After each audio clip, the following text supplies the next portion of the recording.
E o desejo do coração de Deus é que cada um de nós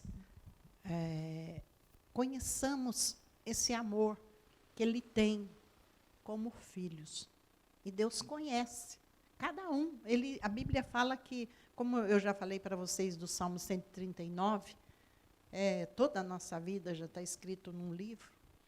Então, você imagina assim, se eu fosse perguntar aqui para quem tem filhos, que você escreveria para o teu filho? Qual seria seu sonho para o seu filho? Eu acredito que todos aqui sonham com a melhor faculdade, o melhor emprego, o melhor casamento, tudo. Você quer tudo, você quer o de bom e do melhor. Agora, imagina o amor de Deus. A palavra, tanto que a Bíblia fala que, se você lê Isaías o 54, né, um pouquinho antes do 53, ele fala que não houve ninguém que pudesse vir para mostrar o amor dele. Porque precisava vir alguém, as pessoas precisavam conhecer Deus. Só que as pessoas do Velho Testamento, da Antiga Aliança, eles conheciam um Deus severo, um Deus irado, um Deus que matava, um Deus que destruía. Então, a visão que eles tinham de Deus era esse Deus cruel. Mas Jesus veio e ele fala assim, quem vê a mim, vê o Pai.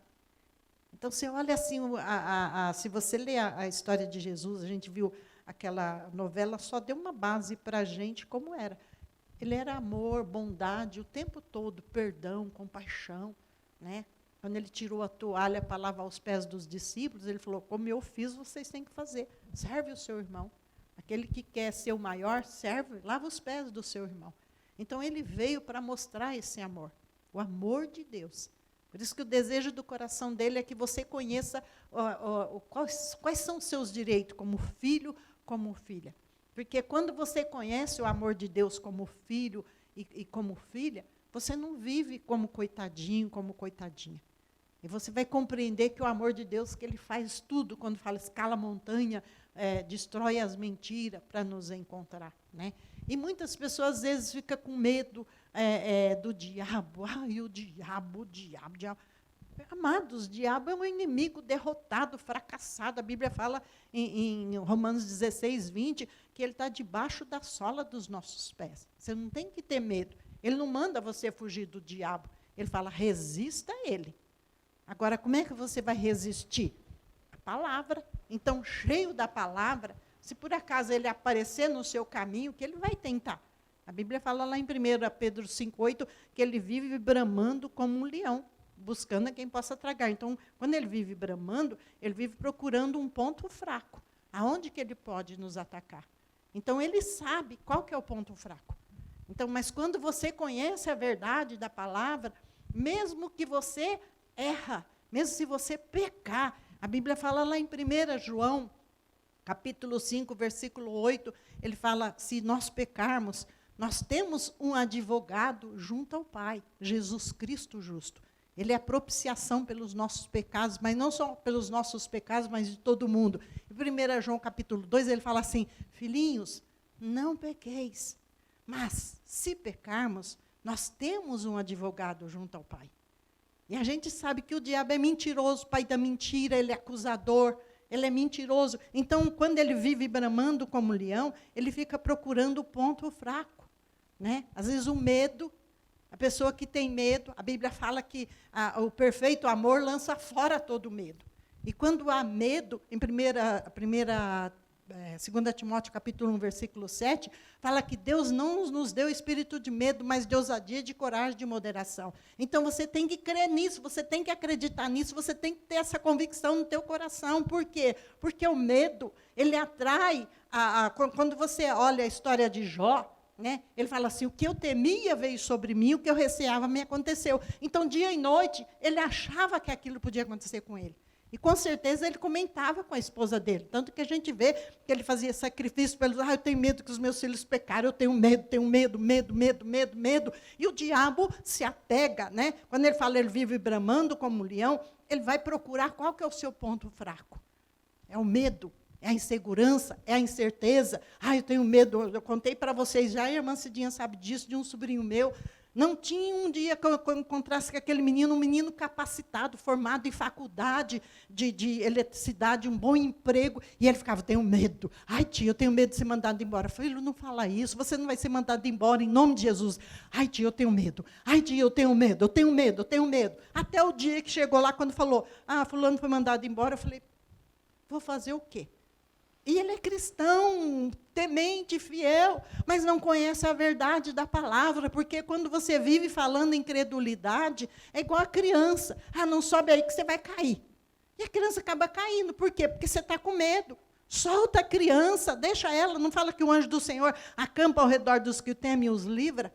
Né? Então, você não tem que ter medo. Porque o medo, ele atrai as coisas ruins sobre a nossa vida. Né? Então, se você crê, você confia no poder da palavra, Deus guarda, você vai sair na rua, o anjo do Senhor acampa ao redor dos que temem e os livra. Então, você tem que crer que o anjo do Senhor está te acompanhando aonde você vai, aonde você estiver. A gente não está livre do perigo. Que nem passou, não faz muito tempo que a minha filha foi assaltada, mas ela foi assaltada porque depois ela falou, mãe, eu sabia, porque a amiga dela já tinha sido assaltada naquele lugar. Ela falou, mãe, não era para eu passar lá mais.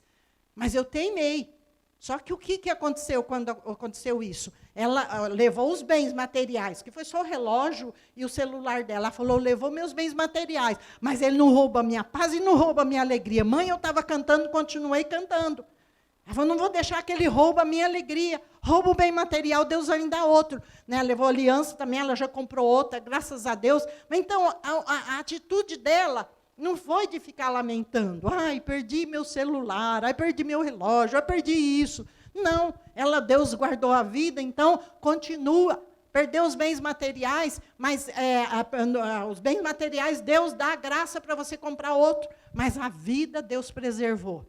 E ela também aprendeu a lição para não passar em lugar que é indevido. Né? E eu quero estar falando com vocês nessa tarde sobre contentamento. E você abra a sua Bíblia em Atos, capítulo 16. E quando a gente fala em contentamento, ele fala assim... E eu procurei no dicionário sobre contentamento e júbilo, né?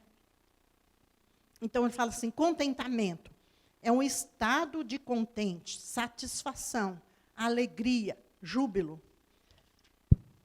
O que é júbilo? Grande contentamento, regozijo, alegria extrema, estado de imensa alegria, felicidade transbordante, grande sensação de felicidade. E a gente vai provar pela Bíblia que o desejo do coração de Deus é que eu e você, nós vivamos felizes.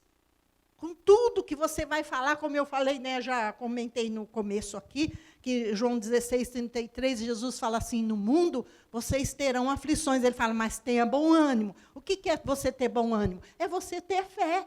Que mesmo que aconteça algo ruim, né, a Bíblia não fala que ele faz, em Romanos 8, 28, se não estou enganada, ele fala assim, Deus faz com que todas as coisas cooperam para o nosso bem. Então, se você está no mundo, você está sujeito às adversidades do mundo. Mas agora, você tem que ter bom ânimo, e assim como aconteceu no caso da minha filha, que mesmo que aconteceu de ela perder os bens materiais, ela falou, ele levou os bens materiais, Deus vai me dar outro de volta. Mas ele não rouba a minha paz e não rouba a minha alegria, porque a alegria e a paz vêm do Espírito Santo. Então, é uma atitude em meio à adversidade. Está entendendo? Né? Então, quando a gente toma... Então, a maneira como você encara o problema, a adversidade, é que vai fazer o diferencial. Eu já falei para vocês que, assim, quando aconteceu da morte do meu esposo em 2015, a minha primeira reação foi algo assim que eu falei, depois eu ficava pensando, falei, meu Deus, deu agradecer a Deus, mas a gratidão era assim, Deus me deu um privilégio de viver com ele 40 anos, ser feliz, ser cuidada. Foi um tempo, mas eu falei, Senhor, foi um tempo, mas agora eu vou viver um novo tempo. Ele partiu, ele está bem, porque a palavra fala que ele é bem-aventurado, mas para mim a vida continua. Eu preciso da graça para continuar vivendo. Então, foi uma decisão que eu tomei, assim, morte, você vai ser o último inimigo a ser vencido. Ninguém está livre, mas você não rouba a minha paz, não rouba a minha alegria, porque vem do Espírito Santo. Então, aquilo me manteve com ânimo de continuar vivendo, continuar lutando e ser feliz. Porque eu poderia ter uma atitude de me, vamos dizer assim, clausurar, ou viver em depressão. Oh, céus, oh, vida, e agora? Como vai ser a vida? Não, a vida continua. Vivo sozinha, não tenho medo de nada, e eu comecei a declarar a palavra. Então, o que me manteve de pé vitoriosa? A palavra. Para isso que a gente sempre está falando, conheça a palavra. Por quê? A palavra vai te trazer vida, vai te trazer paz, vai te trazer alegria, mesmo em meio à adversidade. Você se torna, como a palavra fala, Romanos 8, 28. Nós somos mais do que vencedores. Mais do que vencedores, através de Jesus Cristo. Então, aqui em Atos 16, no versículo 22... ele diz assim: então, uma multidão unânime os atacou, e os magistrados, rasgando-lhe as roupas, ele está falando de Paulo e Silas, né? Eu não quero ler a partir do 16, então ele fala assim: ordenaram que fossem açoitados com varas. Depois de tê-los espancado muito, os jogaram na prisão, recomendando ao carcereiro que os vigiasse com toda atenção. Havendo recebido tais ordens expressas, ele os lançou no cárcere interior e lhes prendeu os pés no tronco. Por volta da meia-noite, Paulo e Silas estavam orando e cantando louvores a Deus, enquanto os demais presos os ouviam. De repente, aconteceu um terremoto tão violento que os alicerces da prisão foram abalados. No mesmo momento, todas as portas se abriram, e as correntes que prendiam todos se soltaram. E o carcereiro despertou do sono e, vendo abertas as portas do cárcere, desembainhou a espada a fim de se matar, pois concluíra que os presos todos houvessem escapado. No entanto, Paulo gritou: não faça isso, nós estamos todos aqui. Então o carcereiro pediu luz, correu para dentro, trêmulo, atirou-se aos pés de Paulo e Silas e, em seguida, conduzindo-os para fora, rogou-lhes: senhores, o que eu preciso fazer para ser salvo? E eles prontamente lhes afirmaram: crê no Senhor Jesus Cristo e serás salvo tu e a tua casa. Lhe ministraram a palavra de Deus, bem como todos de sua casa. Naquela mesma hora da noite, tomando-os consigo, lavou-lhe os ferimentos e logo foi batizado, ele e todas as pessoas da sua casa. Então insistiu para que subissem à sua casa, onde lhes preparou comida farta, com todos os seus, expressando grande júbilo por haverem crido em Deus. Pai, fala conosco, Espírito Santo. Eu preciso do poder, unção, autoridade, sabedoria, entendimento, luz, revelação para ministrar essa palavra. Mas a igreja precisa da unção, da autoridade, da sabedoria, do entendimento, da luz, da revelação, para compreender as verdades da palavra, Pai. Abra os olhos do entendimento, Senhor, e traz a revelação, porque a revelação da palavra gera fé, traz cura e libertação. Pai, eu te agradeço em nome de Jesus. Amém. Então, nós vemos uma situação, né, que seria uma situação, você imaginar, os dois estavam pregando a palavra, e de repente, né, foram espancados, a Bíblia fala que eles foram açoitados com vara, e tanto que tiveram que lavar os ferimentos, imagina como as costas deles deviam estar. E ainda recebeu ordem de ficar com os pés presos no tronco.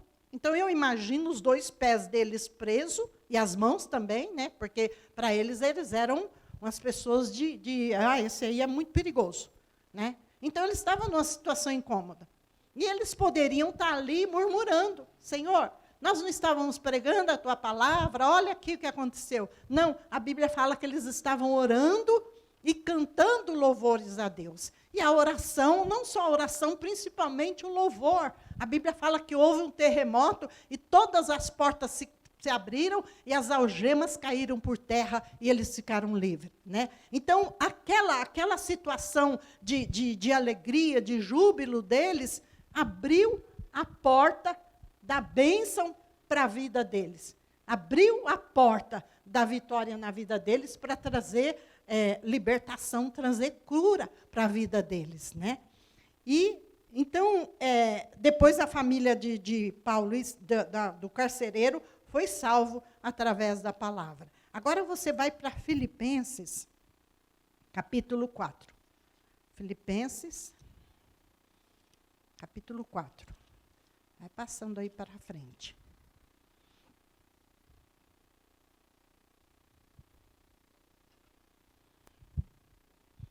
Filipenses, capítulo 4.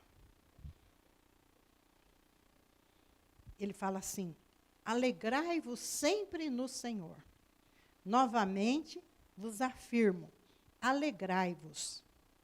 Aí no versículo 12, agora você vai para o 12. Ele fala assim, vamos ler a partir do 10.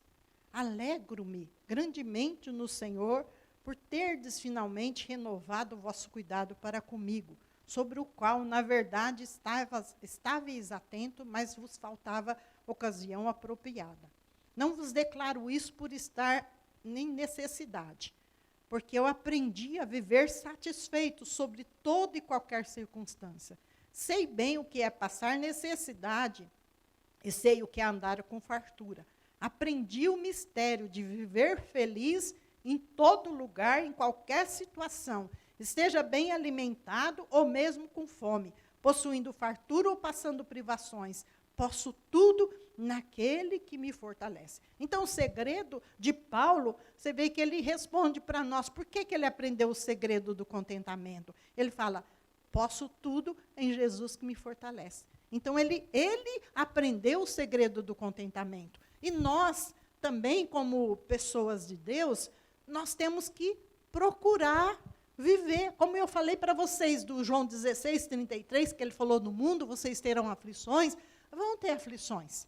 Não tem jeito, né? A gente está no mundo, a gente tem filhos, né? A gente vê a situação econômica do país, às vezes a situação política. Então, tem tanta coisa que pode tentar vir tirar a nossa paz e alegria, mas você tem a opção, através da palavra, você manter feliz, com a cabeça erguida, adorando a Deus. Por quê? O louvor liberta, amados. Por isso que o Paulo falou, aprendi o segredo do contentamento, e os dois na prisão, eles estavam cantando louvores. Então, quando você reclama, lamúria, fere o coração de Deus. Por quê? Você vai falar, mas eu não tenho motivo para estar feliz. Amados, quando você acorda de manhã, qual que é a primeira coisa que você faz, quando você abre os olhos? Você respira, não é? Você está respirando. Ai, graças a Deus. A primeira coisa que eu falo, quando eu acordo, eu falo, Senhor, obrigada pelo dom da vida. É uma gratidão, porque você acordou mais uma manhã. Quando eu vou dormir, eu falo para o Senhor, Pai, obrigada por esse dia, e obrigada pela noite maravilhosa que o Senhor vai me proporcionar. E obrigada pelo dia maravilhoso que o Senhor vai preparar para a minha manhã. Então, eu já agradeço Ele pelo dia que Ele me deu, a noite que Ele vai me dar, e o dia de amanhã eu já estou agradecendo o Senhor. Então, isso é gratidão. É gratidão quando você vai comer. Amados, a gente vê né, aqui, principalmente no nosso país que tem esse povo vivendo na rua, né? A gente até vai fazer sopa para oferecer para eles, não sei onde, mas sei que vai. E aquelas pessoas dormindo na rua já morreram de frio. Já morreram mendigos de frio. E você tem uma cama para dormir, você tem um cobertor, você tem uma casa, você tem comida. Então, a gente é motivo de gratidão. E, às vezes, a gente fica olhando só as dificuldades. Aperta um pouquinho a situação financeira. Graças a Deus que você tem emprego. A minha filha trabalha muito, porque ela trabalha em banco, né? Mas, quando eu peço para ela fazer as coisas para mim, ela fala, mãe, hoje está tão corrido, mas eu vou fazer no finalzinho da tarde. Aí, no finalzinho da tarde, quando ela consegue, ela fala, ufa, consegui. Ela fala, mãe, mas graças a Deus que eu tenho o meu emprego. Então, a primeira coisa que ela faz, com toda a dificuldade que ela não para, ela fala, graças a Deus eu tenho o meu emprego. Isso é gratidão. É gratidão, então tem tanta coisa que você pode agradecer a Deus, mas às vezes o inimigo leva a gente para os olhos em pequenas coisas e deixa com que essas pequenas coisas roubem a nossa paz e roubem a nossa alegria. Como eu falei para vocês dela, levaram os bens materiais. Ela falou, pode ter levado os bens materiais, mas ele não rouba a minha paz e não rouba a minha alegria, porque a paz e a alegria vêm de Deus. Então é uma opção. É uma escolha que você faz. E eu escrevi aqui, eu escolho a felicidade, eu escolho ser feliz. É uma atitude do coração e é uma escolha, um propósito. A felicidade é resultado da satisfação interior. Perspectiva é a forma como você vê, como você compreende a vida. A felicidade das pessoas está fundamentada no ponto de vista que elas decidem ter. A maneira como você enxerga a própria vida determina como você vai viver. Lá em Mateus, capítulo 6, Paulo fala isso, Jesus fala isso, né? No capítulo 6 de Mateus, capítulo 6, versículo 22.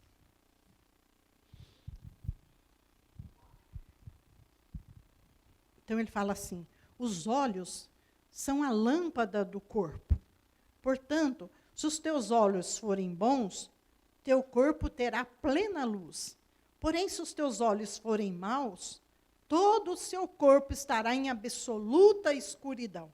Por isso, se a luz que está em ti são trevas, quão tremendas são essas trevas. Então, é a atitude interior. Agora, como que eu mantenho a atitude interior cheio de paz, de alegria, com perspectiva de grande futuro, de grande conquista? Irmãos, através do Espírito Santo.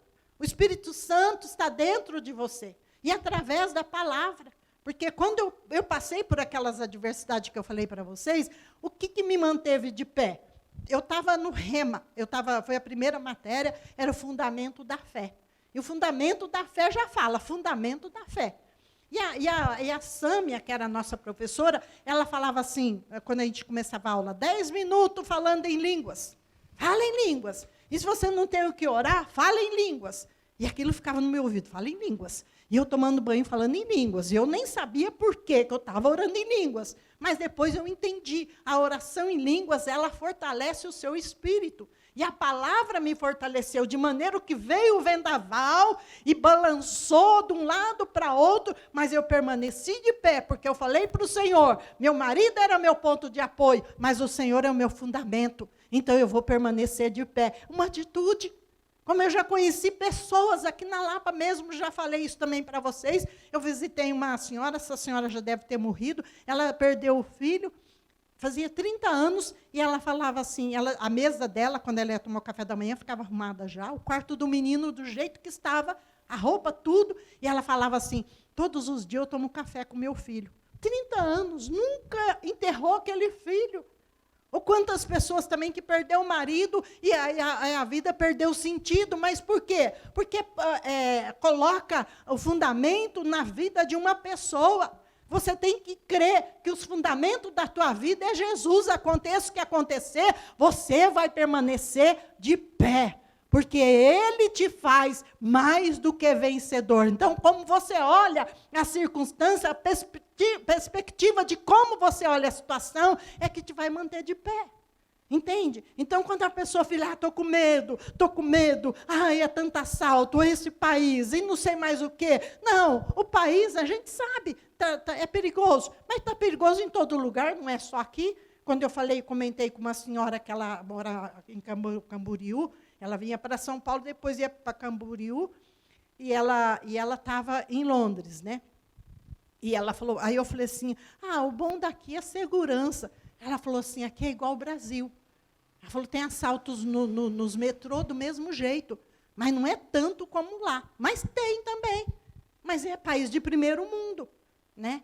Agora, A gente tem, você está no meio do perigo, mas você tem que crer. O Salmo 34, 7, ele fala, o anjo do Senhor acampa ao redor dos que o temem e os livra. O Salmo 91, ele fala assim, nem o mal nos sucederá, desgraça nenhuma vai chegar na nossa vida. Aí eu já traduzo, na nossa vida, na nossa casa, na nossa família, porque a seus anjos o Senhor já deu ordem a nosso respeito, para que nos guarde em todos os seus caminhos. Eles nos sustentarão nas suas mãos, para que não tropecemos em pedra nenhuma. Então o Salmo 91 é o Salmo do livramento, é o Salmo que você tem que crer. Eu vou sair, quantas pessoas que a gente ouve, você deve ter ouvido também, a gente sai vivo, não sabe se vai voltar morto. Misericórdia, a própria pessoa já está declarando aquilo. Não, vou sair vivo, vou voltar vivo, nenhum mal vai me acontecer, em nome de Jesus, Deus me guarda, Deus me livra do perigo, Deus me livra do mal. O anjo do Senhor, ele já deu ordem a seus anjos para me acompanhar na ida e na volta. Então, isso é fé, é você crer. Então, a maneira como você enxerga a própria vida determina como você vai viver. Lá em 1 Tessalonicenses, o apóstolo Paulo, ele fala para nós, no capítulo 5,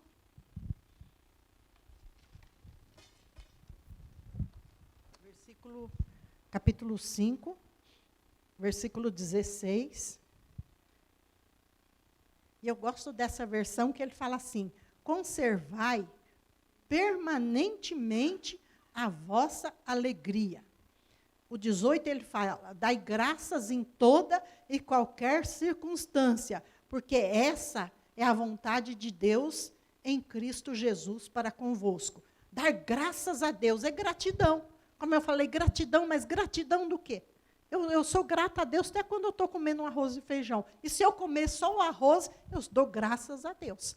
Então, tudo aquilo que Deus me dá, eu sou grata a Deus. Se tem abundância, eu dou graças a Deus. Se tem pouquinho, graças a Deus. Levanto de manhã, obrigado, Senhor, estou respirando. Glória a Deus, o Senhor me guardou. Obrigado por esse dia. Obrigada, obrigada, obrigada. Gratidão, gratidão. A gratidão, meu amado, alegra o coração de Deus. Como a ingratidão fere o coração de Deus. Por quê? Porque quando a pessoa é ingrato, de repente, sei lá, há um mês que apertou para você e você fica assim, reclamando. Ai, essa situação, não sei mais. E aí começa a reclamar. Ao invés de agradecer a Deus que, né, você tem um emprego, com toda a dificuldade você tem um emprego, não está faltando pão. Então, houve uma dificuldade, mas aí você, com fé, Deus, esse mês ficou difícil, mas em nome de Jesus eu sou mais do que vencedor. O Senhor é o meu pastor, nada vai me faltar. Já houve situação, né, de assim, meu dinheiro acabar. Sabe o que é dinheiro acabar mesmo assim, de eu ter que entrar no cheque especial? E aí chegou a oferta, aí eu falei assim, eu não vou dar minha oferta. Eu entrei no cheque especial, o que eu faço agora? Na mesma da hora, o Espírito Santo falou para mim, você não passa o cartão de crédito para comprar suas coisas? Sim. Ele falou, então vai lá e passa o cartão de crédito. Eu levantei, fui lá e passei o cartão de crédito. E passei R$100. Falei, vou dar minha oferta. Se eu passo o cartão de crédito para comprar roupa, ou seja o que for que eu estou precisando, eu passo o cartão de crédito também para dar a minha oferta. Então, são roubos do diabo, porque você deveria, se a situação está difícil, quando você semeia, você colhe. E o diabo quer que a gente deixe de ofertar. Por quê? Porque ele quer te roubar. O dízimo, quantas pessoas que eu já conversei, e a pessoa fala, esse mês apertou, eu não vou poder dar o meu dízimo. Sendo que a palavra fala que primeiro de tudo você tira o dízimo. O dízimo não é seu, é do Senhor. Então você tem que tirar, porque dízimo é gratidão. É você agradecer Ele pelo 100% que Ele te deu, e você só devolve os 10%. E Ele fala assim, me devolve os 10% para que haja mantimento na minha casa. Faça a prova de mim. E veja se eu não vou multiplicar o que tem na tua casa, que você não vai ter nem onde guardá-la. Então, nessa situação, não faltou nada. Amados, nada faltou. E todo dia eu falava, o Senhor é o meu pastor, nada me faltará. Nada vai me faltar, nada vai me faltar. E não falta. Em nome de Jesus, não falta e não vai faltar para você também. Você tem que crer nisso. Então, você tem que mudar, é a tua palavra, né? Cuidado com as palavras que saem da tua boca, porque há poder nas nossas palavras, mas mudar também a nossa mentalidade. E não deixar com que no inimigo semeia insegurança, medo, incerteza no teu coração. A economia do país, a economia está uma bênção de Deus. Porque a palavra fala que há poder nas nossas palavras, então nós podemos mudar o nosso país. A gente fica indo na onda das pessoas, o Bolsonaro, porque não sei o quê, a bolsa caiu, mas não sei mais o quê. Eu não dependo de bolsa, eu não dependo de Bolsonaro, eu dependo de Deus. O nosso suprimento vem dos céus. Os céus não estão em crise. Se você é cidadão dos céus, então você não está em crise, você está em Cristo Jesus e nada vai te faltar, nada vai te faltar. Em nome de Jesus, nada. Como esse meu sobrinho, eu falava, filho, não fala isso. Continuou até que perdeu o emprego. Entendeu? Mas ele mesmo, eu estou com medo. Não, amados, se fechar uma porta, Deus vai abrir 10 portas, 10 vezes melhor do que aquela que fechou. Porque Ele cuida dos seus. Você é filho e filha. E filho e filha tem privilégio diante do Senhor. Por quê? Porque você conhece a palavra de Deus. E Ele fala para a gente dar graça em toda e qualquer circunstância. Agora vamos para Provérbios. Provérbios, capítulo 1, 14. Você vai ver que a alegria traz saúde. E a ciência fala sobre isso. Tanto que eles têm levado para os hospitais aqueles que cantam lá, porque eles perceberam que a alegria traz saúde para as pessoas, né? Capítulo 14, versículo 30. Ele fala assim: a paz de espírito é saúde para o corpo, mas a inveja corrói como um câncer, né?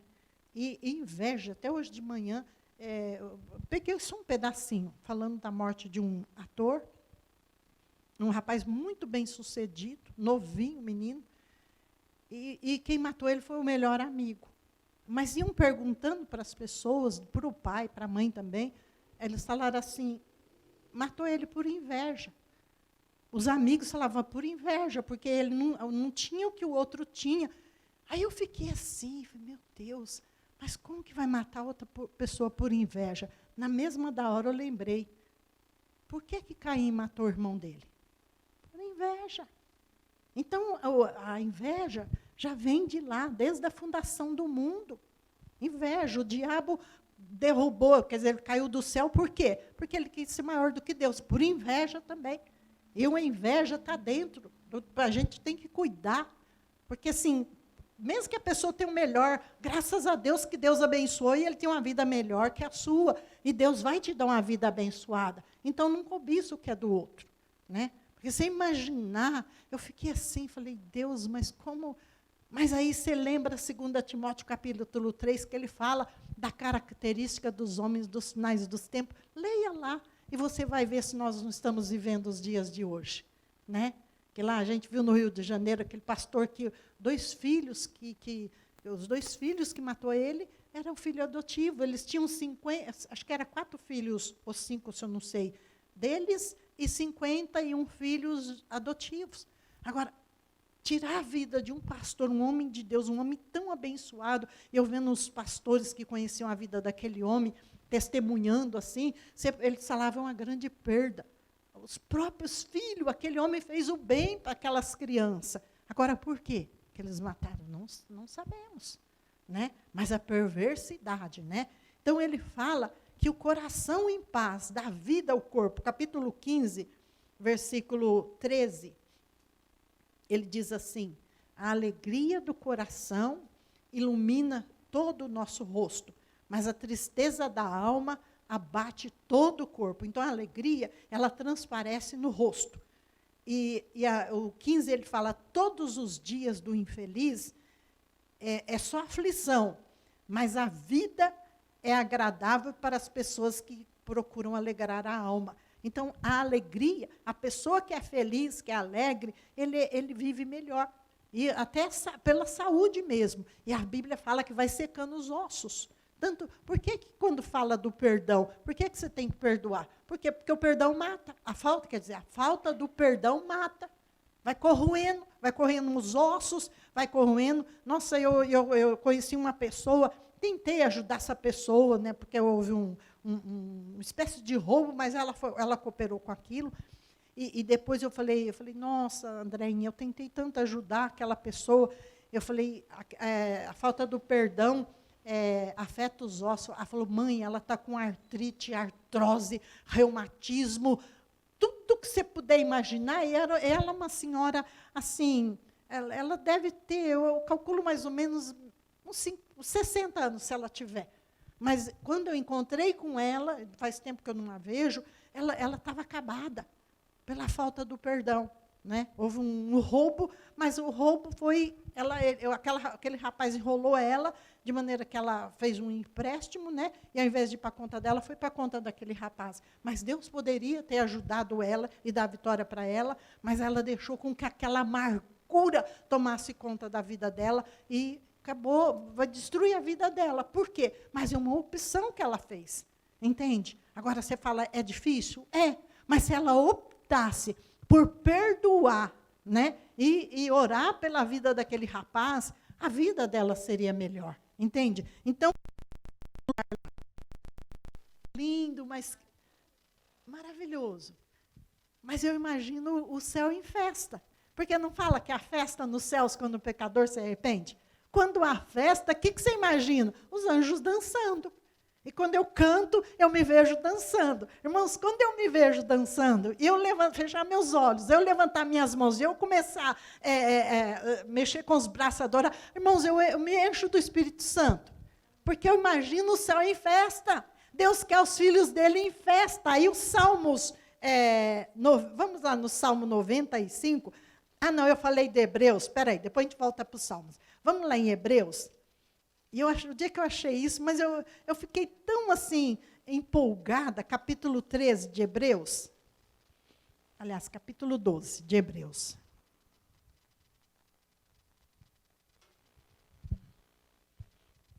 Versículo 22. 12, Hebreus 12, 22.